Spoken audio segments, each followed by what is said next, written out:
The Air Force, I've been with them now for,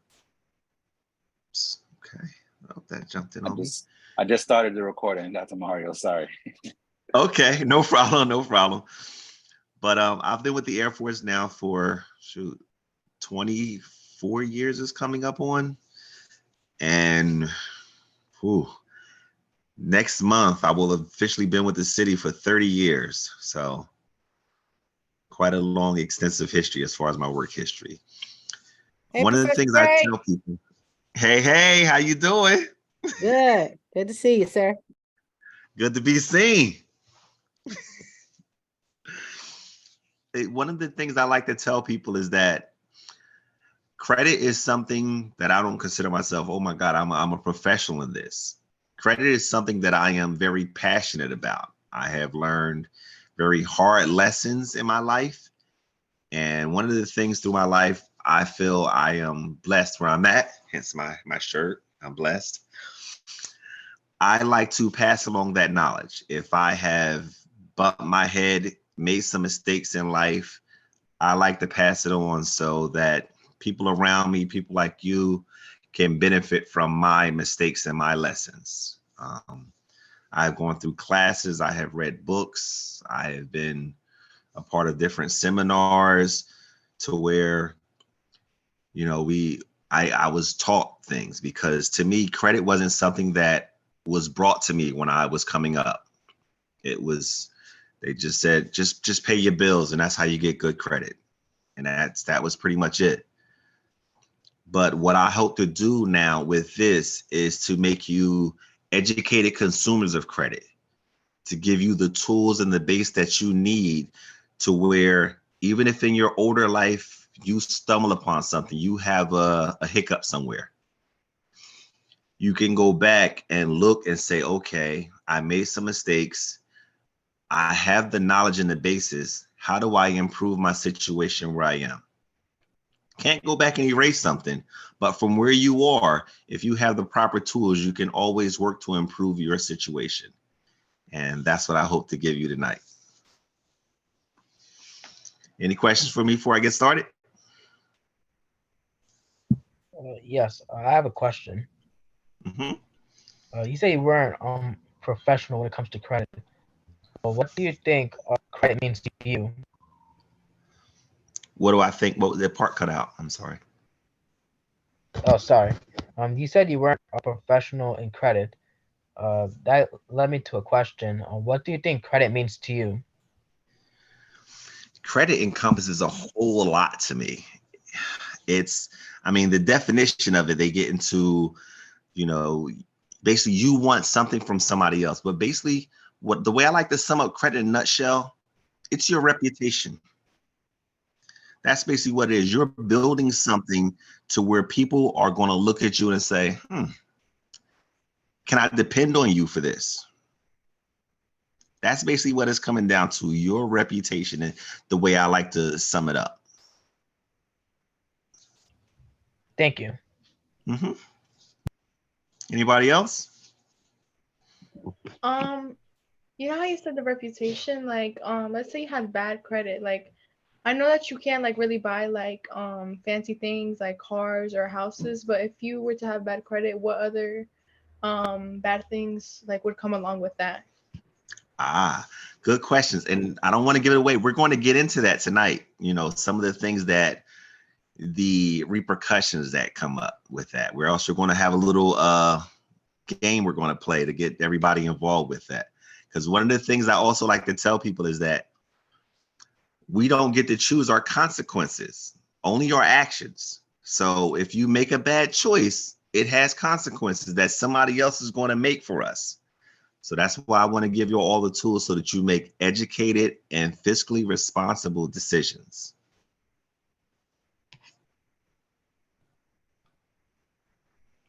All right. I am going to share. Oops, hold up. I clipped it over. I'm going to start sharing my screen.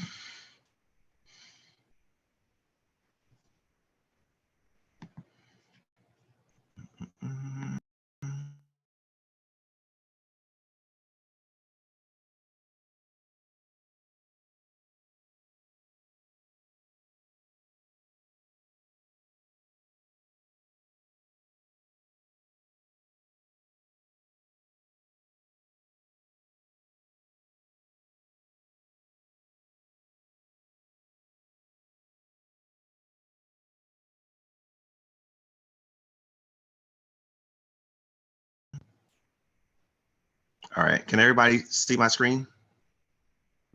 It's a black screen, so I don't know if that's what you're showing us. Okay. I am.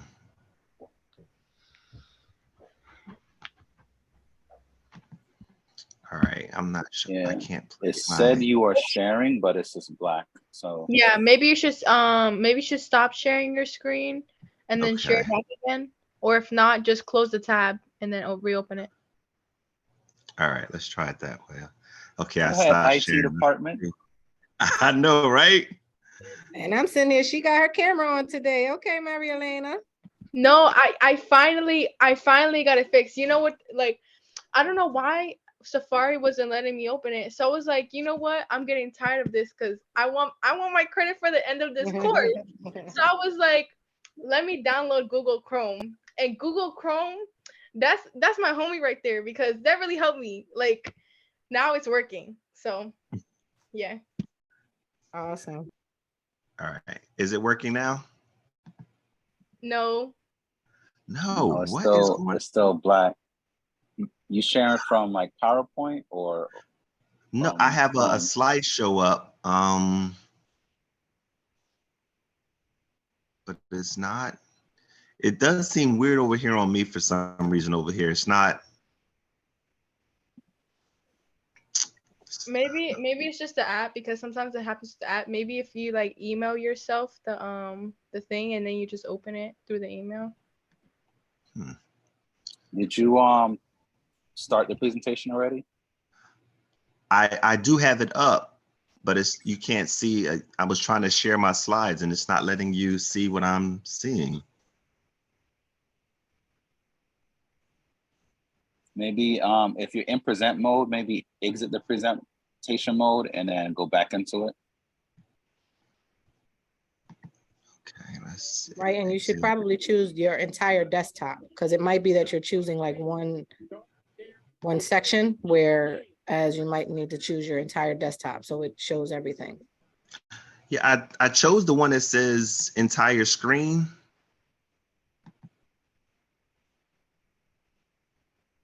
Let me see. Can you see my screen now? No, it's just Oh. black. No. If you try the other way, instead of entire screen, do just the app or the tab. All right. Apologize for this. Or what if you email it to another professor and he shares the screen while you talk? Okay, that can definitely work. Yeah.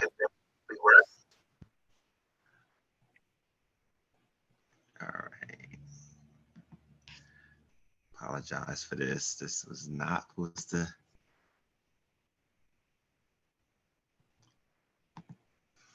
It's okay. It's just a little commercial break. All right. Let's see. Mara, if you want to share it with us, then one of either myself or JR, Professor J, can share it. Okay. I don't want to. I was emailing it to. Send it to info. So you should probably both just have it real quick. So in case you need to switch.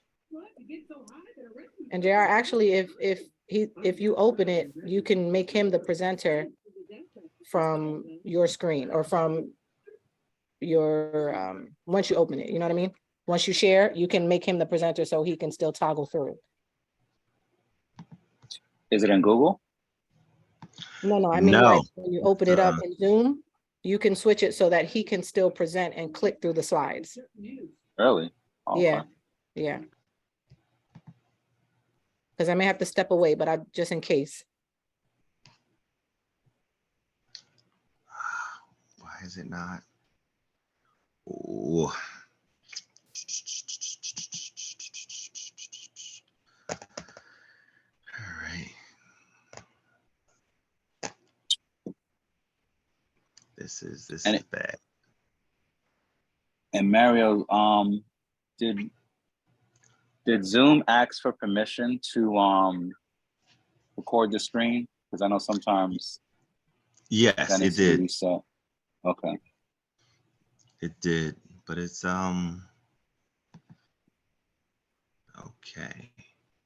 The only other thing I was gonna say is sometimes quitting Zoom and opening back up. Or just for now, I would just share it with one of us, and then Yeah, it's in my Google Docs, and now I'm trying to just you. share it. I mean, I'm sorry, not share it, just.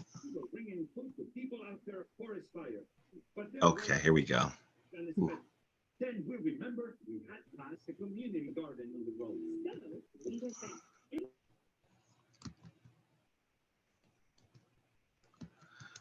So when I do it to the S.O.A.R, y'all be able to get it then? Yeah, the info at Let's Yep. S.O.A.R NJ. Okay, I just sent it. I got it. All right.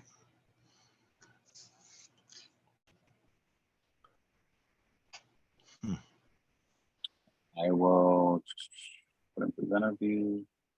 Share it now.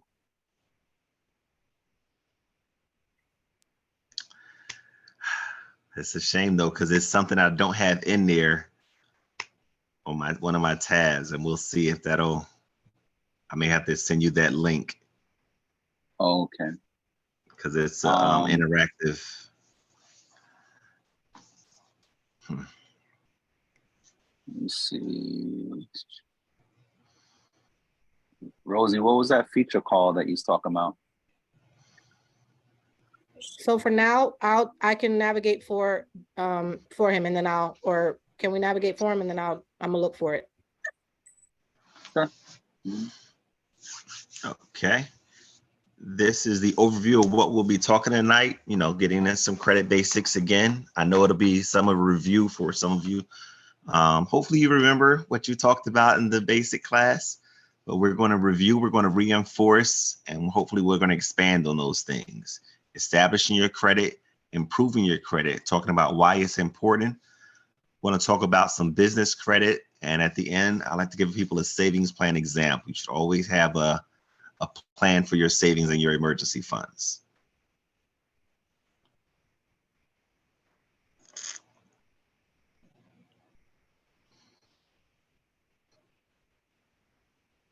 Okay, these are my objectives for you.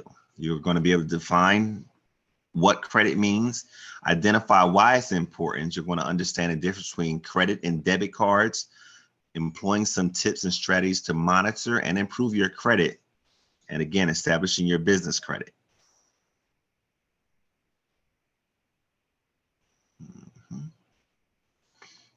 Now, so here we go with the first part, the credit basics, and it's what is credit?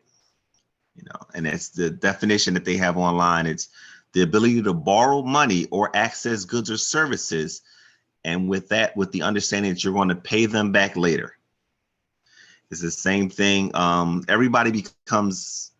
people become a consumer of credit. Like to purchase my house, I did not have $230,000, I think it was total, to buy a house in cash. So I approach a bank with my credit reputation, my credit worthiness. They're saying, okay, Mr. Gray, we're willing to extend you this loan for this amount of interest rate based on your credit. And again, that's considered my credit worthiness, so the trust that they have in me based on my reputation. And Mario, I think I got the feature. See if you could click to move it. Okay. Oh, yeah. I think I did. Yes. Great job. Great job. Thank you. Okay, let's see.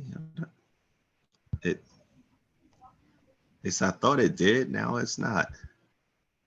Okay. All right. So how does credit work? And Prince, somebody has their hand up. I'm sorry. Has a question. Okay, I can. Who has a question? Me, Prince. Hi. My question is, what is the difference between personal credit and business credit? And what are the benefits and downsides for both of them? Now, what we're going to touch on is that for your business credit, it basically becomes full circle, because when you're first starting out, just like you, like your business may not have any credit, because until you establish that business name, so they're going to depend on your personal credit. And when you're establishing a business, to my future entrepreneurs in here, you'll see where you want to draw the line between your business assets and your personal assets. There's always, I ain't gonna say there's always, but there are some very distinct businesses, and then the type of businesses that you open, whether you're doing an LLC or things like that, which could be a whole nother class in itself. But there are different business benefits as far as tax filing purposes, write-off benefits and things like that. It can go into a very deep rabbit hole. That can be a class in itself, friends, the benefits of different types of businesses. But one of the things why I lead into a start off with personal credit is because when we get into business credit, when you're first starting off, they're going to look at you, the owner of that business or the president or whichever title you have, the stake in that company. They're going to look at you first when they're thinking about your business credit. Very good question, though. All right. Thank you. So basically, credit is a three-digit number. We start at 300, we max out at 850. Those three major companies, Experian, TransUnion, and Equifax, they're the ones that they compile these reports on us, put them together, and then we're building up our reputation with these three companies. And I want you to take note of that part in blue. This is a voluntary report. So the thing about it, why it's voluntary, is because one company may only report to Equifax, or they may report to TransUnion and Experian. Everybody may not report to all of the companies, which is why in the later part, we're going to talk about it. It's important when you're trying to get that information that you want to be able to get the information from all three things. Because if you want to be educated about your personal credit, you need to know what's in it, right? I mean, if you're going to be educated about it on how to fix something, first we need to know, well, what's wrong? And the way we find out something's wrong, we have to know what's in it, right? So that's the main thing right there. Your three credit bureaus, Experian, TransUnion, and Equifax, and know that it's a voluntary thing. Everybody's not going to report. And is it clicking?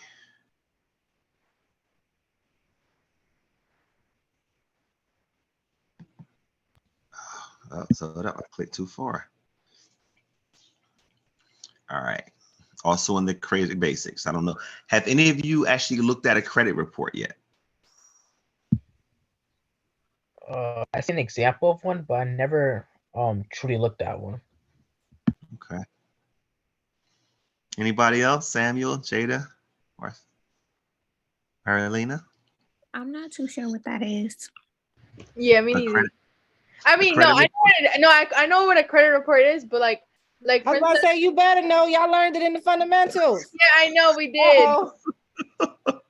I know what it is, but I just don't know. Like he said, like Prince said, like I never seen like a real one, you know. Okay. All right. So when you look at a credit, and that's why I have in my next page, it shows you a couple examples of what one looks like, because that's the other thing for this. I don't want the first time you're looking at a credit report to be when you're looking at yours to try to figure out what's wrong. You know, you should look at it before so that you can say, okay, this is the information that I know is supposed to be there, and I kind of know what I'm looking for and how things are organized. Because the different companies are going to organize it in a slightly different fashion. Whether if you're looking at a TransUnion report, if you're looking at an Experian report, it's going to have the same basic information, but it may look slightly different. So the main things that I have on the right, what's included? Your personal information, you know, your credit history, the consumer statements, the credit inquiries, those things where you have asked people to extend you credit and they have did an inquiry on your report, those are going to be in there. You know, your work history, collection accounts. If you have judgments and things like that against you, some severe financial setbacks, hopefully you don't, but if you do, they're going to be all included in your credit report, and they're going to be organized in a way. Some people's credit report, I mean, you're younger, so your credit report may only be like a page or two. You may get to someone who is seasoned like myself, who, you know, now I'm going through 10, 15 pages of credit, and you want to know what's in there so you can look for things that shouldn't be in there. And we're going to get into that as well when we get into the disputing things in your credit report.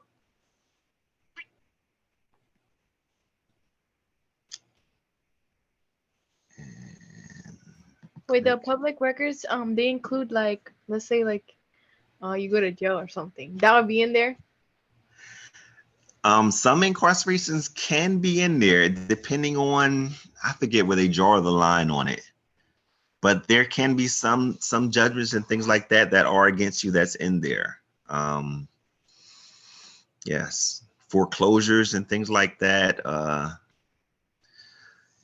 because different people are going to use these credit reports, so they highlight them, different things, so they can see the information. Now, some of the stuff that's not going to be in there, they're not going to have a race in there. They're not going to have how much you make in there. Those things like that, you know, those are excluded from credit reports. Are they gonna have like exactly what you buy in there? Like the exact thing that you buy? Your purchases are not going to be on the credit report, no. I'm pretty Now, sure. some things will be easy to figure out on a credit report, because like if you look at mine from last year and it's Honda Finance, well, it's kind of easy to figure out, you know, well, Mario bought a car. He may not have bought a Honda, but he purchased a vehicle. So some of those things like that, they'll be easy to figure out, but they will not tell what your actual purchase is on your credit report. I have a question. Mm-hmm. Do you have to, will it ever ask you to pay to use a certain amount of money in order to bring your credit score up, or is it just paying it on time only? It's mainly paying on time. That encompasses most of what's going to keep your credit good. But what you don't want to do is pay the minimum. If that's what you have to do for the time being, but you'll want to pay more than a minimum, because the longer you're paying on that, the more interest you're going to accumulate. So something that if you purchased for $500 and you put it on a credit card, depending on what your interest rate is on that, if you're paying the minimum interest rate, the minimum payment each month, that $500 may cost you $700 by the time you've paid it off. That's why it's very important to be very responsible with it, so that you can pay as least amount as possible on those interest rates. So you're saying that the amount of, for the type of credit cards I use, they offer a certain amount of money that you can use, I think like per month.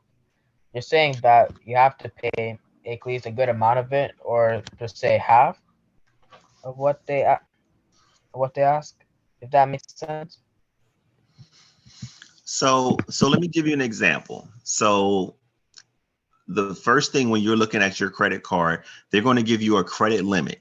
They're going to say, this is the maximum amount of money we're going to extend to you. So let's say we're picking a number. They're saying $1,000. That's the maximum amount we're going to extend to you. Now, you should know in your budget, you should create a budget to figure out, well, how much can I actually afford? You don't just want to spend $1,000 because they have extended you the $1,000, because then you're going to overextend yourself and you're going to fall behind on payments and things like that. So once you look and you see, okay, well, my minimum payments are $20 a month to pay back this $500. But again, if you're paying the minimum, it's going to take you a couple years to pay off $500. Because you figure when you do just a quick math on that, the 12 times the 12 months time a minimum payment of $20 is $240. You haven't even paid half of the bill. And that's not including every month they're going to be tacking on extra fees for it. And then that's not even including if that particular credit card is charging you an annual fee. They may charge you an annual fee, which they tack onto that. I have another question. Sure. My other question is it a bad idea to overextend your credit card if you have the money for it? I would say always a bad idea to overextend. Just that word, when you're saying it, overextend, that's basically saying I'm doing more than I can handle. And to me, in all walks of life, you never want to put yourself in a position where you're doing more than you can handle. If your finances tell you that you can only afford to make payments on your credit cards of $100 a month, whether that's encompassing 1 or 2 cards or 4 cards. If your finances are telling you that, you should not be putting yourself in a position of where, wow, when I look at all my cards, they're asking me for $500 and I don't have it. That's when it comes down to making some really tough decisions, and then you'll have to figure out a way, how are we going to get out of this situation? That led me to another question.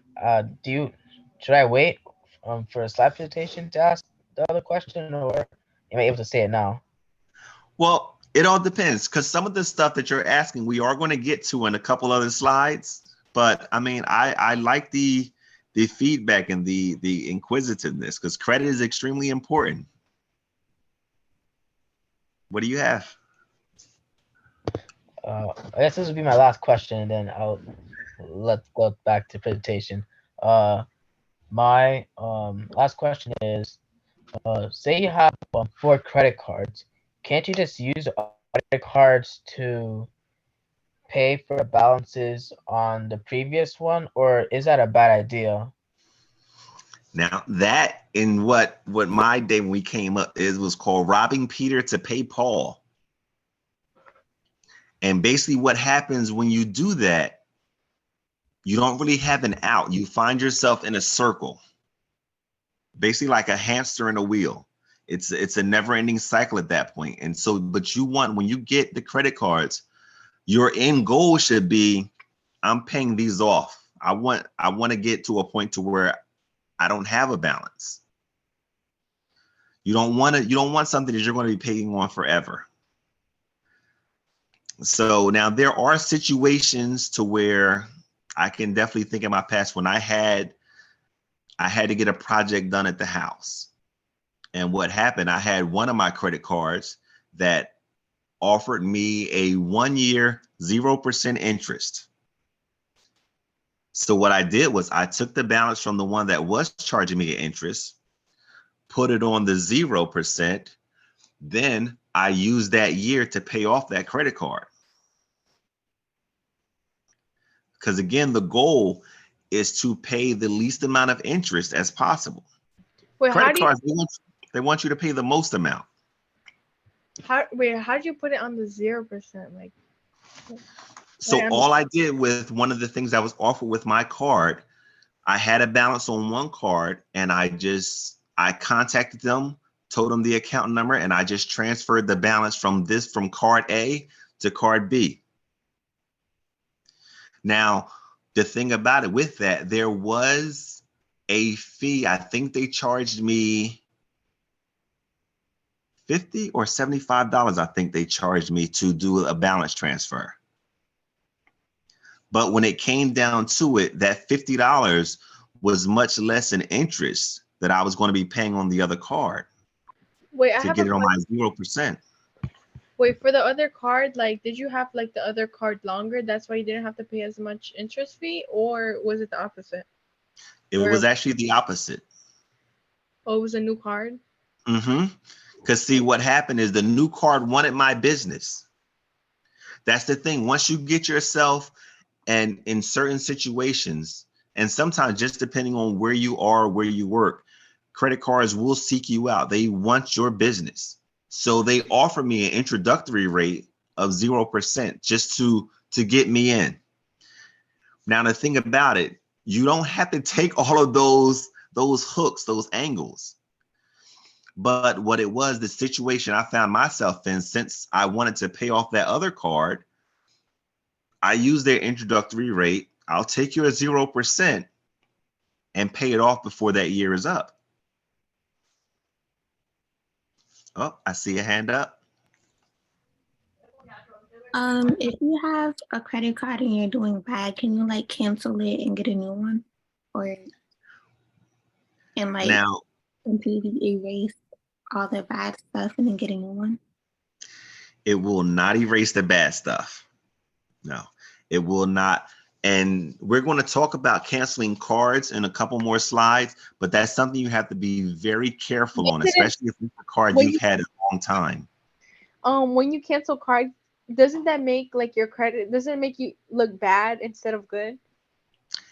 It definitely can. That's going to be on one of the parts we're talking about with your credit history. Yeah, so scholars, you guys are asking amazing questions. I just put it in the chat, but I just wanted to be mindful of the time. Let Professor Mario get through his presentation. You guys are asking some amazing questions, but it appears that a lot of what you're asking might already be covered through the presentation. So, but you will have time to engage and ask more questions later on. But if we could just let him get through some of his presentation, at least, that would be great. All right. Yep. Don't forget your questions, though. But again, this slide that we have up here, that's just so you get to see what a credit report looks like. And that's from TransUnion. When I click to the next one, that's what Experience credit report is looking like. Again, it's slightly different, but when you're looking through and you're looking for your information, it's going to be broken down. See how they have like the total of balances, and they break it down into those sections 1, 2, 3, and 4. So you'll want to, a credit report to me is something you should be looking at every year. I do it myself. I'll pull my credit report once a year just so that I stay educated on my own credit. I want to be the first one to know what's going on with myself. It says best employer and other employer. What is best employer? Like where they're working at now, or the best company they work in? Yeah, hold up. Let me see. It's on the third gray. Oh, best I think that's address. talking about the match that they have. Okay, the I person. see it. This is basically saying, I think that's the way they're saying your most recent, or the most, what's coming up as the most common for you. Because now through your, again, a seasoned person for me, for an employer, it may list, oh my God, 15 different employers. But the one that I'm at now, that I'm telling you that I've been at for almost 30 years, that's probably going to come up first as my best one. Oh, The because one it's where your they job. can reach me. Mm-hmm. Oh, okay. And even as your name, people go under different names, but you may have different names in your credit report. And that's something we're going to talk about as well on the dispute. I know it's getting close to that halftime. I wanted to do, but I can't share it with you. This is going to be the issue I have with this website that I want to. Wait, why don't you just send it to the professor? It's a link. Is it something we could share, Gray? It's a link. I can.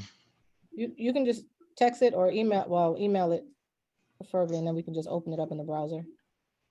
Okay. All right, I'm going to text this to you because we'll probably I'll text it. We'll take our break now. because it's going to be, because it's already 7:10. We're going to end like 8 o'clock. So when I come back, we'll get to this part so we can do it. But everybody take a 7:10, take a 10-minute break, 7:20, and we can come back in and get to the rest of it. I love the participation, guys. Great questions. I will see you at 7:20.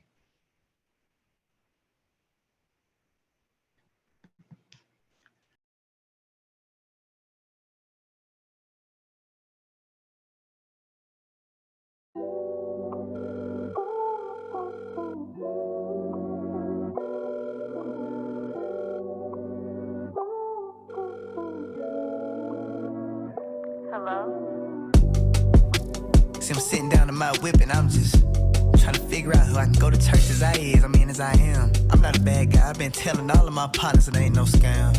Even when I got jammed up, I told the lady cop, yes, ma'am.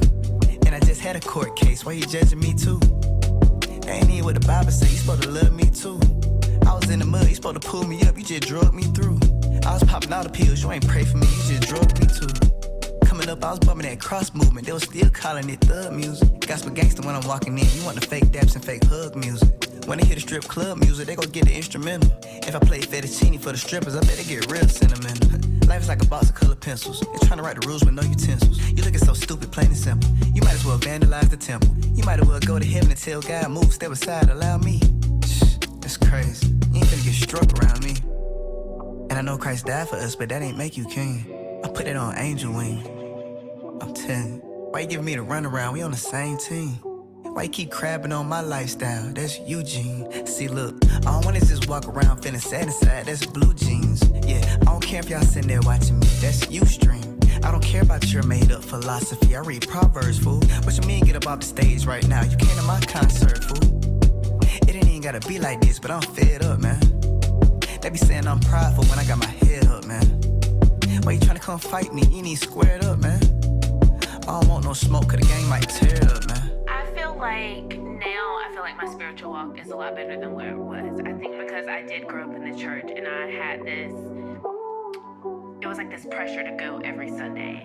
Yeah, hey, no church in a while. God, please help out your child. I'm pandemic to my limits and they treating me so foul. I was trying to help my people, felt like Moses for a minute, but these people call me fake and told their children not to listen. I thought we was family, I thought we was kin, deeper than our skin. I thought we was blood, covered by it for our deepest sins. I ain't been to church in quite a minute, partially because I'm nervous that these folks won't let me in. I be feeling like they hate me, and lately they twist my words up to bait me, and I try to dispel the rumors, but all that's driving me crazy. But if I'm honest, there's some pastors who passionate about my peace. I be wanting to blame the church, but some of it reside with me. I finally opened to try it, a Torah club or a church. After quarantine, I was like, man, I'm good if I never search, but I need the people like I need my senses. Hopefully we find consensus and we come to our senses. No church in a while.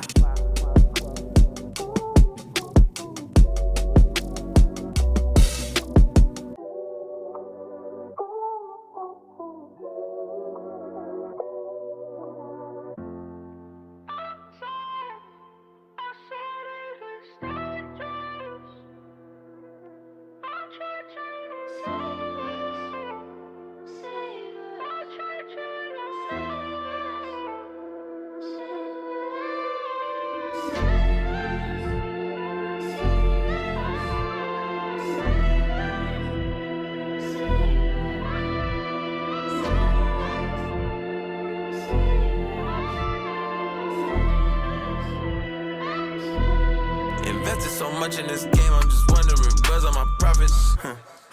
They tryna bait me with hate and false prophets, I'm weighing my options. Should I stay or just stop while I'm popping? I know he ain't say me to talk about my watches. About my houses and 4-car garages. I lie on my bed praying face up, with my eyes open hoping he say something. Yeah, triple the price in a week. Spirit is spilling, my flesh feeling weak. Plaques on my wall and I still can't get sleep, cause I keep seeing people get killed in the streets. I got my pride on the leash, life on the lease, I've been dodging the beast. Sex, money, mayhem, I'm fighting for peace. Please send your angels to watch over me. Save us.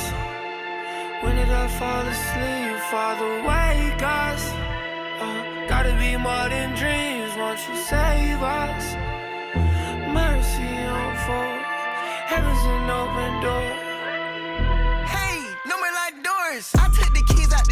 Chris Cotton. I took the key. It was me, you can call the police. I know I'll be set free if they cuff me about it. It was me. On the way to the jail, it rerouted. Came home to my family, they see me, then shout what they say. Hallelujah, they thought it was over. Yeah. Spend the night in the swamp with the ogres. Where they try you and talk to you vulgar. Walking through life, I'm trying to get new balance. I rolled the dice and took too many chances. Hand on the Bible, it might come in handy. Life is not fair, but I got cat and candy. My life is new, I can't throw it away. Mercy raining on me, they complaining on me when I'm dripping in grace. Father, save us. Save us. When did I fall asleep? Father, wake us. Gotta be more than dreams. Won't you save us? Mercy on full. Heaven's an open door. Finally free, I got the key. Closer to heaven when I'm on my knees. Heart on my sleeve, part of my steam.